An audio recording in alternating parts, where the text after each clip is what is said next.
Hello guys, welcome back to NFT Inspo. For today's video, here going to show you or discuss with you how to fix Keurig K-Mini not pumping water.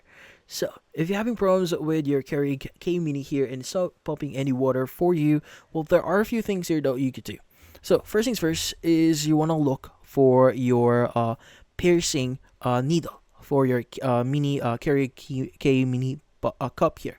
So, usually it's going to look like this one.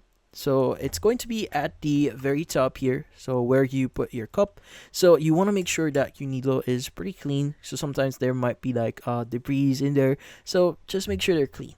Now also, if this does not work for you and cleaning the piercing needle does not work for you, well, it is recommended that you descale your Keurig K-Mini here. So usually descaling your Keurig K-Mini takes about every 3 to 6 months. So it is recommended that you do that. So how do you do it? So you just need to run a cycle here without any cups inside, and make sure to fill the reservoir with the following mixture, which is 4 ounces of water and 4 ounces of white vinegar.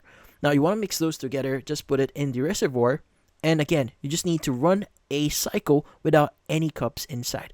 Now, usually this clears out any debris that may be stuck in in the tunnels of or the insides of your Keurig here. So go ahead and try it out, and that's about it.